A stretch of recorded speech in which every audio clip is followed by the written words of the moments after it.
வணக்கம். 80களின் தமிழ் சினிமா நினைச்சாலே ஒரு தனி உற்சாகம் வருது இல்லையா? தியேட்டர்ல விசில் அடிச்சு பேப்பர் கிழிச்சு போட்டு கொண்டாடின அந்த நாட்கள் உங்களுக்கு ஞாபகம் இருக்கா?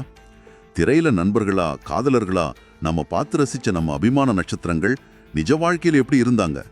இன்னைக்கு நீங்க அனுப்பின இந்த தகவல்களை வச்சு அந்த தங்கமான காலத்தோட இருண்ட பக்கத்தை பார்க்க போறோம். நட்புகள் பகையா மாறின அதிர்ச்சிகரமான சில பக்கங்களை நம்ம புரட்ட போறோம். ஆமா, இந்த தகவல்கள் ரொம்ப ஆச்சரியமானவை. 80களில் சூப்பர் ஸ்டார்களா வலம் வந்த ஒரு 7 முக்கிய நடிகர்களுக்குள்ள நடந்த பனிப்போர், முறிஞ்சு போன நட்புகள் பத்தின பல ரகசியங்களை இது வெளிச்சம் போட்டு காட்டுது. ஆமா, இது வெறும் தனிப்பட்ட சண்டைங்கிறத விட அந்த காலகட்டத்தோட சினிமா சூழலையே நமக்கு படம் பிடிச்சு காட்டுது. சரியா சொன்னீங்க. புகழ், பணம், போட்டி, இந்த 3 சேர்ந்து ஒரு காலத்துல நெருக்கமா இருந்த நட்பை எப்படியெல்லாம் காவு வாங்கிச்சு. வாங்க ஆழமா அலசுவோம். நாடி நாம அந்த 80களோட சூழலை சரியா புரிஞ்சுக்கணும். அது சினிமாவின் பொற்காலம்னு சொல்றோம். ஆனா அதே சமயம் அது ஒரு யுத்த களம் மாதிரியும் இருந்துச்சு. இன்னைக்கு மாதிரி மல்டிப்ளெக்ஸ்லாம் கிடையாது. ஒரு நடிகரோட படம் ஜெயிக்கிறது இன்னொரு நடிகரோட சந்தைய நேரடியா பாதிக்கும். கரெக்ட்.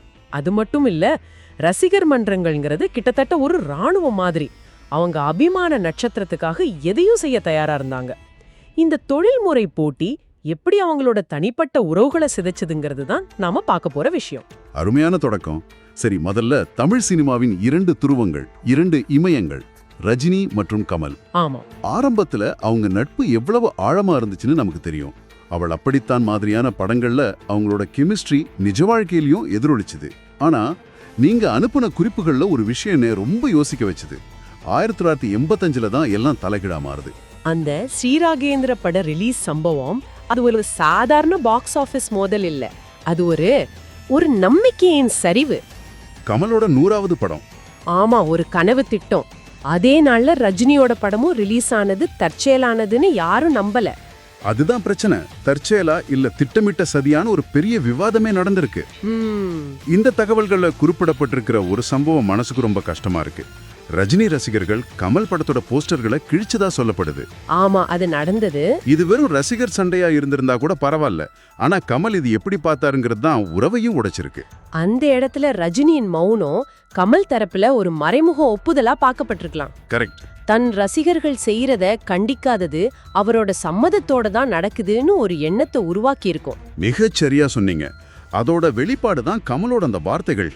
ரஜினி என்னை ஏமாற்றி விட்டார்னு அவர் சொன்னதா இந்த ஆவணங்கள்ல பதிவாகி இருக்கு. ஆமா, பாருங்க, போட்டி போட்டார்னு சொல்லல, சவால் விட்டார்னு சொல்லல, ஏமாற்றி விட்டார்னு சொல்றாரு. அது எவ்வளவு தனிப்பட்ட தாக்குதல். அது ஒரு துரோகமா பார்க்கப்படுது. ஆமா, ஒரு நண்பர்கிட்ட இருந்து வர துரோகமா அதை அவர் பார்த்திருக்கார். இதுதான் உச்ச நட்சத்திரங்கள் சந்திக்கிற மிகப்பெரிய சவால். அவங்களோட தொழில்முறை நகர்வுகள் எல்லாமே தனிப்பட்ட உறவுகளோட கண்ணாடியில தான் பார்க்கப்படும். ஒருவரின் வெற்றி இன்னொருவரின் தோல்வியா பார்க்கப்படுற சூழல்ல சின்ன விரிசல் கூட ஒரு பெரிய பிழவா மாறிடும். உண்மைதான். இந்த ஒரு சம்பவத்துக்கு பிறகு இன்னைக்கு வரைக்கும் அவங்க 2 பேரும் ஒரு முழுநீள படத்துல சேர்ந்து நடிக்கலங்கிறது அந்த காயத்தோட ஆழத்தை நமக்கு காட்டுது. ஆமா, அந்த ஒரு நிகழ்வு தமிழ் சினிமாவின் மிக முக்கியமான நட்பை நிரந்தரமா பிரிச்சிருச்சு. சரி, உச்ச நட்சத்திரங்களோட ஈகோ மோதல் இப்படி இருக்குன்னா ஒரு குருவே தன்னோட சிஷ்யனை எதிரியா பார்க்க ஆரம்பிச்சா அது எவ்வளவு கொடுமையா இருக்கும். ஆமா, அடுத்ததா நம்ம பார்க்க போறது பாக்யராஜ் மற்றும் கார்த்திக் இடையேயான விரிசலை பத்தி தான். பாக்யராஜ் ஒரு காலகட்டத்துல ஒரு ட்ரெண்ட் செட்டர். கார்த்திகா ஒரு கதாநாயகனா திரைக்கு கொண்டு வந்ததே அவர்தான். ஒரு குரு சிஷ்யன் உறவு மாதிரி. ஆமா, அப்படிதான் ஆரம்பிச்சது. ஆனா சிஷ்யன் வேகமா வளர ஆரம்பிச்சதும் பிரச்சனை வெடிக்குது. நீங்க அனுப்புன ஒரு கட்டுரையில கார்த்திக் பாக்யராஜோட கதை சொல்லும் பாணியையும் சில சமயம் கதைகளையுமே திருடுனார்னு ஒரு நேரடி குற்றச்சாட்டு வைக்கப்பட்டதா சொல்லப்படுது. அது பாக்யராஜுக்கு பெரிய அதிர்ச்சியை கொடுத்திருக்கு. இது வெறும் போட்டி இல்ல, இது ஒரு படைப்பாளியோட அடையாள சம்பந்தப்பட்ட விஷயம். சொல்லப்போனா ஒரு சிற்பி தான் செதுக்கின சிலையே தனக்கு எதிரா திரும்புறத பாக்குற மாதிரி இருக்குமோ? சரியா சொன்னீங்க. தமிழ் சினிமால ஒரு இயக்குனரோட ஸ்டைல் தான் அவரோட பிராண்ட். அதை இன்னொருத்தர், அதுவும் தன்னால உருவாக்கப்பட்ட ஒருத்தர் காப்பி அடிக்கும் போது அதை ஒரு தொழில்முறை போட்டியா பார்க்க மாட்டாங்க, தனிப்பட்ட துரோகமா தான் பார்ப்பாங்க. விளைவு ரொம்ப மோசமா இருந்திருக்கு. பாக்யராஜ் இந்த விஷயத்தை நீதிமன்றம் வரைக்கும் கொண்டு போனதா இந்த தகவல்கள் சொல்லுது. அப்படியா? நினைச்சு பாருங்க, ஒருத்தர் அறிமுகப்படுத்தின நடிகருக்கு எதிராவே அவர் கேஸ் போடுற நிலைமை. அதுக்கப்புறம் அவங்க நட்பு முழுசா முறிஞ்சு போச்சு. இதே மாதிரி ஒரு சம்பவம் ரஜினி சத்யராஜ் விஷயத்திலயும் நடந்திருக்குல்ல? ஆமாம். ஆனா இங்க கோணம் கொஞ்சம் வித்தியாசமானது. விடுதலை படத்துல ரஜினி சத்யராஜுக்கு ஒரு நல்ல வாய்ப்பு கொடுத்தார். ஆனா சத்யராஜ் வில்லன்ல இருந்து ஹீரோவா மாற ஆரம்பிச்சதும் அங்கதான் பிரச்சனை. ரஜினி அவரை ஓரங்கட்ட முயற்சி செஞ்சதா சத்யராஜ் நம்பினார். அப்படிதான் சொல்லப்படுது. ரஜினி என்னை பயன்படுத்தி கொண்டார்னு சத்யராஜ் வெளிப்படையாவே சொன்னதா ஒரு குறிப்பு சொல்லுது. அதாவது தனக்கு ஒரு போட்டி உருவாகிறத ரஜினியால தாங்கிக்க முடியலன்னு சத்யராஜ் உணர்ந்திருக்கார். இந்த 2 சம்பவங்களையும் ஒன்னா வச்சு பார்க்கும்போது ஒரு விஷயம் தெளிவா தெரியுது. என்னது? வளர்த்த கடா மார்பிள் பாய்ந்ததுங்கிற மனநிலை தான் இதுக்கு காரணம். ஒரு வழிகாட்டி ஒரு கட்டத்துல தன்னோட சீடனின் வளர்ச்சிய தனக்கான அச்சுறுத்தலா பார்க்க ஆரம்பிக்கிறார். இது சினிமா உலகத்துல இருக்கிற ஈகோவுக்கும் நான் தனித்துவமானவன்னு நிரூபிக்க நடக்கிற போராட்டத்துக்கும் ஒரு சிறந்த உதாரணம். சரி, குரு சிஷ்யன் உறவு இப்படி உடையுதுன்னா சமகாலத்துல ஒரே இடத்துக்கு போட்டி போடுற 2 பேரோட நிலைமை எப்படி இருக்கும்? அடுத்ததா நம்ம பார்க்க போறது விஜயகாந்த் மற்றும் சத்யராஜ். 2 பேருமே ஆக்ஷன் ஹீரோக்கள். 100வது நாள் படத்துல 2 பேரும் நண்பர்களா நடிச்சு பெரிய ஹிட் கொடுத்தாங்க. ஆனா நிஜ வாழ்க்கையில அந்த நட்பு நீடிக்கல. சத்யராஜ் வில்லன்ல இருந்து ஹீரோவா மாற ஆரம்பிச்சது தான் இங்கேயும் பிரச்சனை. விஜயகாந்த் தன்னோட வளர்ச்சிக்கு தடையா இருக்காருன்னு சத்யராஜ் நினைச்சார். இந்த தகவல்கள்ல இருக்கிற ஒரு மேற்கோள் ரொம்ப வலிமையானது. கேப்டன் என்ன பயமுறுத்தினார்னு சத்யராஜ் சொல்றார். பயமுறுத்தினார்? அதாவது தன்னோட வளர்ச்சி விஜயகாந்துக்கு ஒருவித பயத்தை கொடுத்ததா அவர் நம்புறாரு. அதனால விஜயகாந்த் அவரை தன்னோட படங்கள்ல இருந்து திட்டமிட்டு ஒதுக்குனார்னு ஒரு குற்றச்சாட்டு. இங்கே போட்டி ரொம்ப நேரடியானது. ஒரே மாதிரி ஆக்ஷன் படங்கள், கிட்டத்தட்ட ஒரே மாதிரியான ரசிகர் பட்டாளம். இங்கே ஒருத்தரோட வெற்றி இன்னொருத்தரோட இடத்தை பறிக்கிறதா பார்க்கப்படுது. இது தவிர்க்க முடியாத ஒரு மோதல் தான். ஆனா அடுத்த ஜோடியோட கதை இதை விட சிக்கலானது. மோகன் மற்றும் பிரபு. ஆமா, மைக் மோகன் ஒரு பக்கம் தொடர் வெள்ளி விழா படங்கள் கொடுத்துட்டு இருக்கார், இன்னொரு பக்கம் இளைய திலகம் பிரபு வாரிசு நடிகரா பெரிய இடத்துல இருக்கார். 2 பேருக்கும் நல்ல நட்பு இருந்தது. ஆனா மோகனோட மனசுல ஒரு வருத்தம் இருந்ததா இந்த ஆதாரங்கள் காட்டுது. என்ன வருத்தம் அது? சிவாஜி கணேசனோட பையங்கிறதால பிரபுக்கு சுலபமா நல்ல வாய்ப்புகள் கிடைக்குது. ஆனா வெளியிலிருந்து வந்த தனக்கு அந்த மாதிரி ஆதரவு இல்ல. பிரபுவோட வளர்ச்சியால தன்னோட வாய்ப்புகள் குறையுதுன்னு மோகன் உணர்ந்ததா சொல்லப்படுது. பிரபு என் கேரியரை அழித்தார்னு மோகன் சொன்னதா ஒரு குறிப்பு இருக்கு. இது எவ்வளவு பெரிய மன வலியை வெளிப்படுத்துது. இந்த மோகன் பிரபு சம்பவத்தை நம்ம கொஞ்சம் ஆழமா பார்க்கணும். இது வெறும் போட்டி இல்ல. வேற என்ன? இது அந்த காலகட்டத்துல சினிமா துறையில இருந்த ஒரு அமைப்பு ரீதியான பிரச்சனைய காட்டுது. வாரிசு நடிகர்களுக்கு கிடைச்ச முன்னுரிமை. ஆமா. எந்த பின்புலமும் இல்லாம தன்னோட திறமைய மட்டுமே நம்பி வந்த நடிகர்களுக்கு ஒருவித பாதுகாப்பற்ற உணர்வை கொடுத்தது. திறமைக்கு அங்கீகாரம் கிடைக்குதா இல்லனா குடும்ப பின்னணிக்கு கிடைக்குதாங்கிற ஒரு பெரிய கேள்வியை இந்த சம்பவம் எழுப்புது. இது மோகனோட தனிப்பட்ட ஆதங்கமா இருந்தாலும் அது பல வெளியாட்களோட குரலா இருந்திருக்கும். நிச்சயமா. அருமையா சொன்னீங்க. சில சமயம் நேரடி போட்டியை விட படைப்பு ரீதியான கருத்து வேறுபாடும் ஈகோவும் தான் நட்பை ஆழமா பாதிக்குது. இதுக்கு சிறந்த உதாரணம் கமல் மற்றும் பாக்யராஜ்.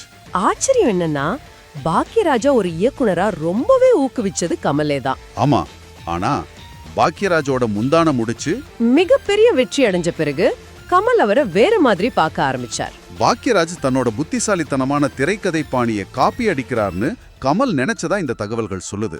பாக்யராஜ் என்ன ஐடியாவை திருடினார்னு கமல் கோபமா சொன்னதா கூட ஒரு பதிவு இருக்கு. இது ஒரு படைப்பாளியோட ஆதங்கம். தன்னோட தனித்துவமான பாணி மலிவான நகலா மாறுறத ஒரு கலைஞனால ஏத்துக்க முடியாது. இது ஒரு படைப்புரிமை சம்பந்தப்பட்ட ஈகோ மோதல். இது கலையுலகத்துல இயல்பா நடக்கக்கூடியதுதான். ஒருத்தரோட வெற்றி இன்னொருத்தருக்கு எரிச்சலை கொடுக்கலாம். ஆனா அடுத்ததா நம்ம பார்க்க போற விஜயகாந்த் கார்த்திக் மோதல் இதை விட வித்தியாசமானது. இது இமேஜ் சம்பந்தப்பட்டது. கரெக்ட். ஆமா, 2 பேரும் ஆக்ஷன் ஹீரோக்களா நண்பர்களா இருந்தவங்க. ஆனா கார்த்திக் கொஞ்சம் காதல் படங்கள்ல நடிக்க ஆரம்பிச்சதும் விஜயகாந்த் அவரை சாஃப்ட்னு கிண்டல் செஞ்சதா ஒரு தகவல் சொல்லுது. அதாவது ஒரு ஆக்ஷன் ஹீரோ ரொமான்ஸ் பண்றது ஒரு குறைவான விஷயம்னு அவர் பார்த்திருக்கார்.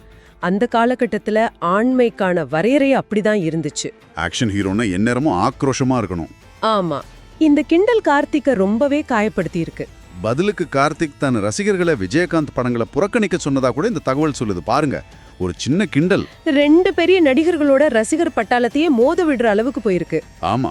விஜயகாந்த் கார்த்திக் விஷயத்தை நாம பார்க்கும்போது அன்றைய கதாநாயகர்களோட பிம்பம் எவ்வளோ இறுக்கமா ஒரு குறுகிய வட்டத்துக்குள் அடைக்கப்பட்டிருந்துச்சுன்னு புரியுது. ஒரு நடிகர் தன்னோட இமேஜை உடைச்சு வேற மாதிரி முயற்சிகள் செய்யறத சக நடிகராலேயே ஏத்துக்க முடியல. அது அந்த காலத்து சினிமாவின் மனநிலையே காட்டுது. இன்னைக்கு நாம அலசின இந்த விஷயங்கள் எல்லாம் தொகுத்து பார்க்கும்போது ஒண்ணு நல்லா புரியுது. 80களின் தமிழ் சினிமாங்கிறது வெறும் வெள்ளித்திரை கொண்டாட்டங்கள் மட்டும் இல்ல.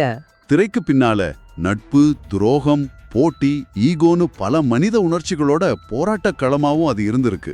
நிச்சயமா. இந்த மோதல்கள் வெறும் தனிப்பட்ட சண்டைகள் கிடையாது. அது ஒரு துறையும் தாங்க முடியாத அழுத்தம், மாறும் அதிகார சமன்பாடுகள், அப்புறம் புகழோட இருண்ட பக்கத்தை பத்தின பாடங்கள். ஒரு ரசிகரா இந்த தகவல்களை பார்க்கும்போது நாம திரையில பாக்குற கதாபாத்திரங்களுக்கும் நிஜ வாழ்க்கையில இருக்கிற அந்த நடிகர்களுக்கும் எவ்வளவு பெரிய வித்தியாசம் இருக்குன்னு யோசிக்க வைக்குது. இதுல மிகப்பெரிய முரண் என்னன்னா, இப்படி நண்பர்களா இருந்து எதிரிகளா மாறின அந்த நட்சத்திரங்கள் தான் தங்களோட படங்கள் மூலமா நட்போட இலக்கணத்தை நமக்கு சொல்லி கொடுத்தாங்க, நம்மள சிரிக்க வச்சாங்க, அழ வச்சாங்க. அதுதான் கலையின் இயல்பு. திரைக்கு பின்னாடி அவங்க பலவீனங்களோட சாதாரண மனிதர்களா இருக்கலாம், ஆனா கேமரா முன்னாடி அவங்க வெளிப்படுத்துற உணர்ச்சிகள் உண்மையானவை. அந்த முரண்பாடு தான் அவங்கள சிறந்த கலைஞர்களா ஆக்குது. சரி, இந்த உரையாடலோட இறுதியில உங்களுக்காக ஒரு கேள்வி விட்டுட்டு போகிறோம். இந்த திரைமறைவு உண்மைகள் எல்லாம் தெரிஞ்சுக்கிட்ட பிறகு இவங்களோட படங்களை, குறிப்பா அவங்க நட்பை கொண்டாடுற காட்சிகளை இனிமே நீங்க அதே பழைய கண்ணோட்டத்துல தான் பாப்பீங்களா? இந்த எண்ணத்தோட உங்களை விட்டு செல்கிறோம்.